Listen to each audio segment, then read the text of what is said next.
কিছু গুরুত্বপূর্ণ শব্দার্থ নিয়ে হাজির হলাম। প্রথম হচ্ছে ফ্রিজিং। ফ্রিজিং মানে হচ্ছে হিমশীতল। প্রচণ্ড ঠান্ডা, আপনি একদম ফ্রিজ হয়ে যাচ্ছেন, সেইটাকে বলে বাংলায় হিমশীতল। তারপরে হচ্ছে দ্বিতীয় চিলি। চিলি চিলি মানে হচ্ছে ঠান্ডা ঠান্ডা, একটা ঠান্ডা ঠান্ডা ভাব, সেইটাকে বলে চিলি। তারপরের শব্দার্থ হচ্ছে বিটার কোল্ড।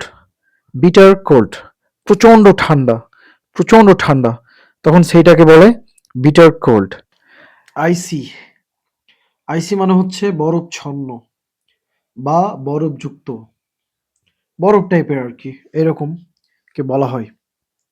এরপরে আমরা চলে যাচ্ছি পরের শব্দে, সেটা হচ্ছে স্নোফল। স্নোফল, তুষারপাত। এটা আমাদের বাংলাদেশে হয় না, এটা ঠান্ডা প্রধান দেশগুলোতে হয়ে থাকে। তারপরে আমরা চলে যাচ্ছি বিলিজার্ড। বিলিজার্ড, এটার অর্থ হচ্ছে বাংলা তীব্র তুষারঝড়। তীব্র তুষারঝড়, মাঝে মধ্যে তুষারঝড়ও হয়ে থাকে। তারপরে দেখতে পাচ্ছি আপনারা, আমরা কোল্ড ওয়েভ। কোল্ড ওয়েভ, শৈত্যপ্রবাহ। শৈত্যপ্রবাহ, এটা আমাদের বাংলাদেশেও হয়ে থাকে, মাঝে মধ্যে ২ দিন ৩ দিন হয়ে থাকে। তারপর আমরা দেখতে পাচ্ছি ওভারকাস্ট। ওভারকাস্ট, মেঘাচ্ছন্ন, যেটা আমাদেরও দেশে সাধারণত এরকম হয়, ২ দিন ৩ দিন মেঘাচ্ছন্ন থাকে।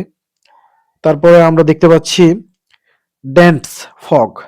ডেন্স ফগ, ফগ মানে হচ্ছে, ডেন্স ফগ মানে হচ্ছে ঘন কুয়াশা।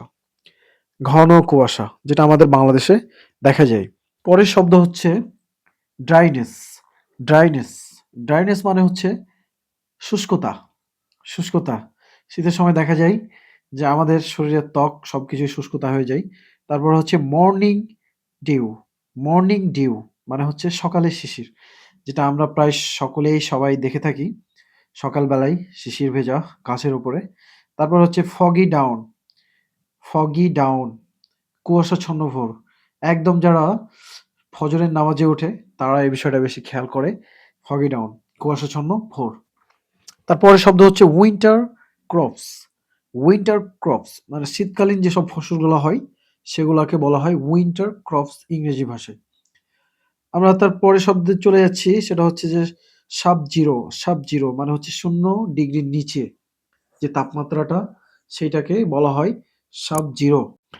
আমরা পরের শব্দে চলে যাই। পরের শব্দটা হচ্ছে স্লিট। স্লিট শব্দের অর্থ হচ্ছে বরফ মেশানো বৃষ্টি বা শিলাবৃষ্টি, যেটা আমাদের এখানে হয়ে থাকে বাংলাদেশেও। বরফের সাথে, বৃষ্টির সাথে বরফও একসাথে পড়ে, তখন সেটাকে বলা হয় শিলাবৃষ্টি। তো সবাইকে ধন্যবাদ, ভালো থাকবেন। আসসালামু আলাইকুম।